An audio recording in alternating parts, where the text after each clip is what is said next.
गुरुदेव दत्त. श्री गुरुचरित्र अध्याय 37. गृहस्थाश्रमाचा आचारधर्म. ओम श्री गणेशाय नम. श्री सरस्वते नम.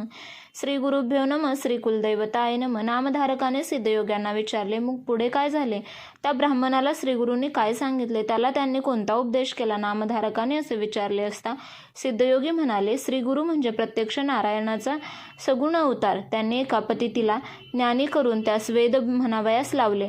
त्यांना अगम्य असे काहीच नाही. त्रैमूर्तीचा अवतार, भक्तजनांचा कल्पवृक्ष अशा श्रीगुरूंनी गृहस्थाश्रमात ब्राह्मणाने आपले आचरण कसे ठेवावे, कोणता आचारधर्म पाळावा, काय करावे, काय करू नये ते सविस्तर सांगितले. श्रीगुरूंनी सांगितलेला आचारधर्म मी तुला सांगतो, तो लक्षपूर्वक ऐक. श्रीगुरू म्हणाले, गृहस्थाने अग्निहोत्रासाठी लाकडे, तीळ, कृष्णाजीन इत्यादींचा सदैव संग्रह करावा. घरी पोपट, सारस पक्षी पाळावेत. सर्व पातकांचा नाश करणारी गायी पाळावी. आता देवपूजेचे विधान सांगतो. घर सदैव झाडून स्वच्छ ठेवावे.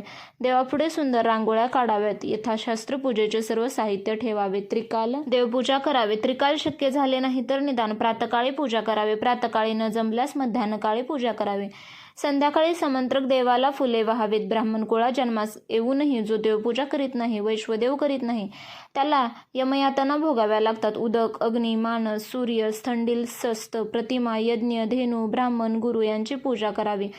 आपल्या गुरुची मानसपूजा केली असता त्रैमूर्ती भगवान प्रसन्न होतात. पूजकाला चारी पुरुषार्थाची प्राप्ती होते.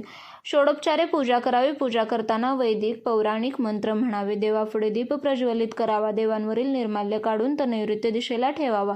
प्रथम शंका, घंटा पूजा करावी. नंतर देवाची पूजा करावी. पूजेला प्रारंभ करण्यापूर्वी प्राणायाम करावा. न्यास करावेत. गायत्री मंत्र म्हणावा. मग ज्या देवतेची पूजा करावयाची आहे त्या देवतेचे ध्यान, पुरुष सूक्तातील 16 ऋचांचा उच्चार करून देवाला पाद्य, अर्घ्य इत्यादी 16 उपचार अर्पण करावेत. याला षोडोपचार पूजा असे म्हणतात. पूजेसाठी देवाला वाहवयाची फुले ताजी, सुगंधी असावीत. ती किडकी सडकी, गळून पडलेली, पायदळी तुडवलेली नसावीत. जाई, जुई, मोगरा, शेवंती, चाफा, कमळ इत्यादी फुले देवांना आवडतात. गणपतीला तुळस वाहू नये. देवीला दुर्वा वाहू नयेत. देवाला धूप दीप नैवेद्य अर्पण करावा. देवाला मंत्रपूर्वक साष्टांग नमस्कार घालावा. आपले गुरु, माता, पिता व सप्तार्थी ब्राह्मण देवस्वरूप असतात, त्यांनाही नमस्कार करावा. नमस्कार एकहस्ते करू नये. यानंतर श्रीगुरूंनी उत्तरपूजा कशी करावी, वैश्वदेवाचा विधी, अन्नदानाचे महत्त्व, अतिथी सेवा, भोजनाचे नियम, भोजनापात्रे कोणती असावेत, आपोषण, चित्राहुती, प्राणाहुती कशा किती घालाव्यात हे सांगून भोजन कसे करावे, किती वेळा करावे, घास केवढे व किती घ्यावेत, भोजनाला कोणाबरोबर बसावे, कसे बसावे, कोणत्या स्थानी बसावे, कोठे बसून यज्ञोपवीत कसे ठेवावे, अन्न उष्टे केव्हा होते, भोजनाच्या वेळी दिवा कसा असावा, पाणी कसे केव्हा प्यावे, भोजनाच्या वेळी वस्त्र कोणते असावे, भोजन संपल्यानंतर हात तोंड कसे धुवावे, किती चुळा भराव्यात हेही सर्व समजावून सांगितले. कोणते अन्न शिळे समजावे, कोणाच्या स्पर्शाने अन्न अग्राह्य होते, कोणते पदार्थ खावेत, कोणते खाऊ नयेत, भोजनानंतर तांबूल कसा खावा, कोणी खावा कोणी खाऊ नये हे सविस्तर सांगितल्यावर झोपण्याचा विधी सांगितला. कोणत्या लाकडाची खाट असावी, कोठे झोपावे, कोठे झोपू नये, झोपताना कोणत्या दिशेला पाय करावेत, रात्री झोपण्यापूर्वी कोणते स्तोत्रे म्हणावेत हे सांगून स्त्रीसंग केव्हा करावा, केव्हा करू नये, स्त्रीसंगाच्या वेळी पतिपत्नीच्या मनस्थितीचा गर्भावर काय परिणाम होतो इत्यादी सूक्ष्म विचारही श्रीगुरूंनी सांगितले. इतके सर्व सांगितल्यावर श्रीगुरू त्या ब्राह्मणाला म्हणाले, अशा रीतीने विचारपूर्वक शास्त्रविहित आचरण केले असता मनुष्याची सर्व क्षेत्रात भरभराट होते.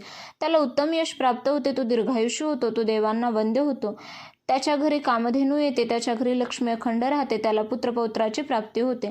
त्याला कधीही अपमृत्यू, अकाली मृत्यू येत नाही. त्याच्या हातून कोणतेही पापे होत नाहीत. त्याला कळीकाळाची भीती राहत नाही. तो ब्रह्मज्ञानी होतो. म्हणून प्रत्येक गृहस्थाने या प्रकारे आचरण ठेवावे. श्रीगुरूंनी असे सांगितले असता तो ब्राह्मण त्यांच्या पाया पडून म्हणाला, स्वामी, आज आपण केलेल्या उपदेशाने माझा उद्धार झाला. आपण कृपासागर आहात. भक्तांचा उद्धार करण्यासाठीच आपला अवतार झाला आहे. आज माझा अज्ञानरूपी अंधार नाहीसा झाला आहे. आपण माझ्या अंतःकरणात ज्ञानज्योत प्रज्वलित केली आहे. असे बोलून त्या ब्राह्मणाने श्रीगुरूंच्या चरणांवर लोटांगण घातले. त्यावेळी संतुष्ट झालेले श्रीगुरू त्याला म्हणाले, आता तुला भिक्षेला जाण्याची गरज नाही. आचारधर्माचे पालन करून तू सुखाने राहा. तुझ्या सर्व इच्छा पूर्ण होतील. तुला कन्यापुत्र होतील. याबद्दल जराही शंका बाळगू नकोस. श्रीगुरूंनी असा आशीर्वाद दिला असता त्या ब्राह्मणाला अतिशय आनंद आनंद झाला. त्याने श्रीगुरूंनी सांगितलेल्या सर्व आचारधर्माचे पालन केले, त्यामुळे त्याच्या सर्व इच्छा पूर्ण झाल्या. सिद्धयोगी नामधारकाला म्हणाले, श्रीगुरुचरित्र असे आहे, याचे जो श्रवण करील तो मूर्ख असला तरी ब्रह्मज्ञानी होईल. अशा रीतीने श्रीगुरुचरित्रामृतातील गृहस्थाश्रमाचा आचारधर्म नावाचा अध्याय 37 समाप्त. श्री गुरु दत्तात्रय अर्पणस्तु. श्री गुरुदेव दत्त.